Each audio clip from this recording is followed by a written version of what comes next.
Transcription number 22. Start. Coming to the internal affairs of the country, Madam Deputy Chairman, the policies of the Government of India for the last 15 years have been so manipulated that the rich people are becoming richer and the poorer sections of the people are becoming still poorer.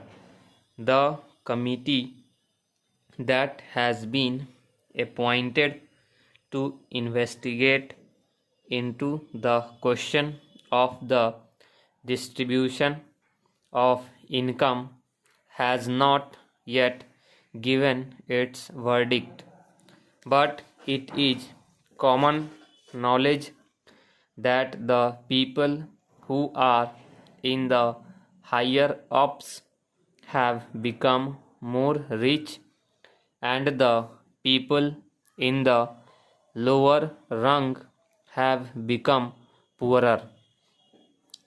The prices of essential commodities that the peasants and the workers use have gone up so high that they are not within the reach of the mass of the people of the country.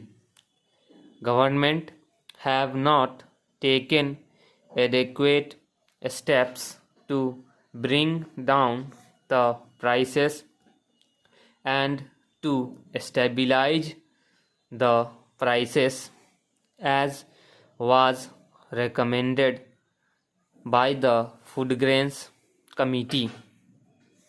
We are now in the third plan.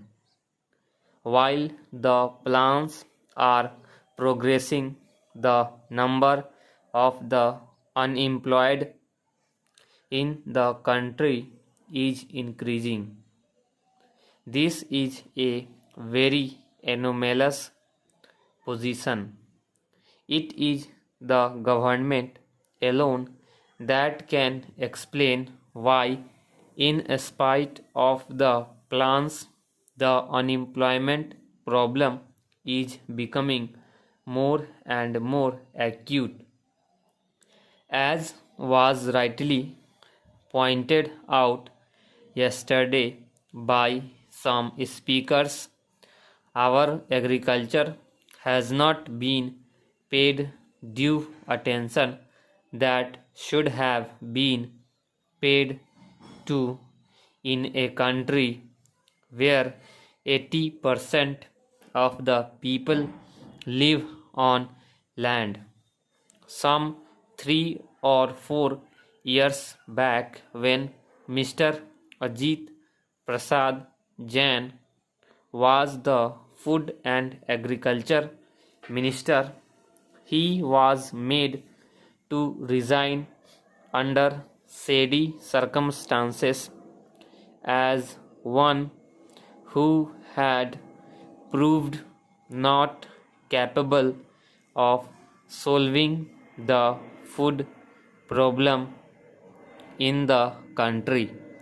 A suggestion was thrown that the portfolio of agriculture should be handled by an important and senior member of the cabinet, and particularly in the states by the chief ministers of the states.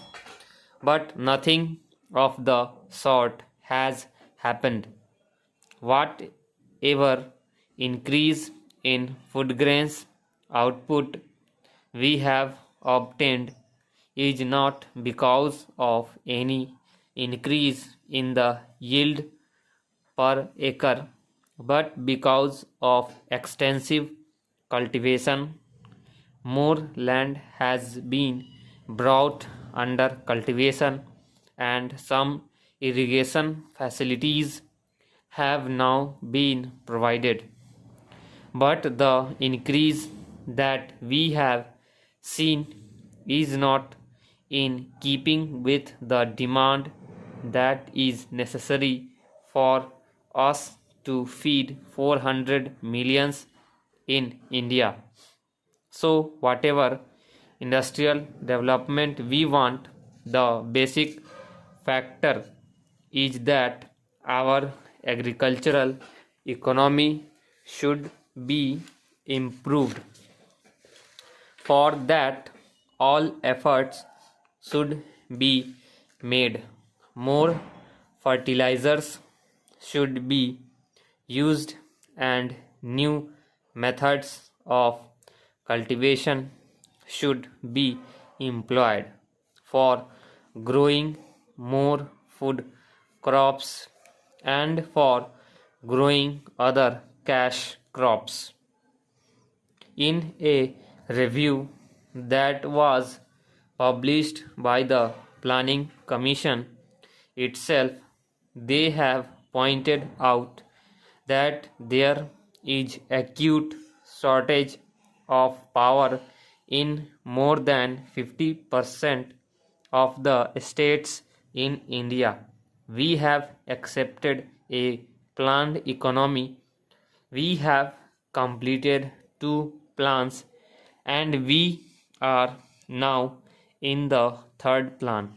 I do not know why the Planning Commission or the planners concerned did not foresee this shortage of power in most of the states in India and why they did not plan generation of more power so that people will not accuse the state governments or the planning commission that they did not work out the plans properly in order to have more industries and to have more food grains produced through lift irrigation.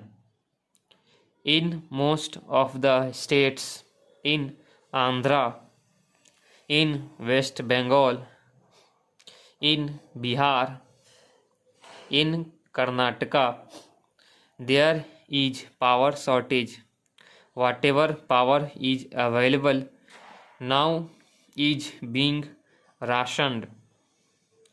There are thousands of units of small scale industries which are not working for want of power, and there are thousands of lift irrigation pumps which are denied power supply for purposes of irrigating their lands, and wherever power is supplied, it is supplied during nights, which is not very convenient to make use of the power and use the power for agricultural purposes.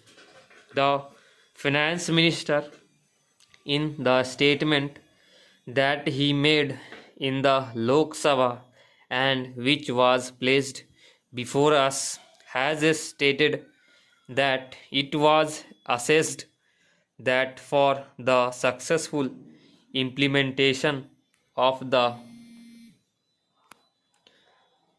plan, even after taking every possible measure for the development of our exports, which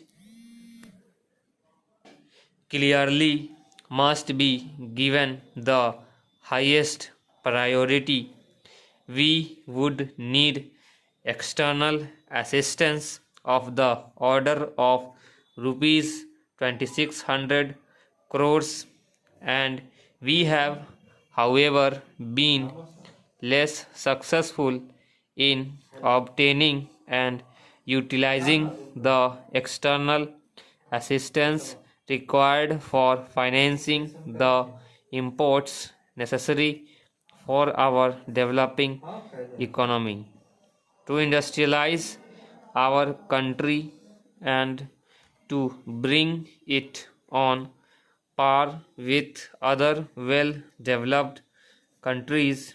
We do need assistance, financial, technical, and other assistance. The finance minister was so hopeful that he was getting rupees 2600 crores for foreign aid from Aid India Club and other countries. But now he is not hopeful of getting that amount which is necessary to fulfill the targets in the third 5-year plan. Stop.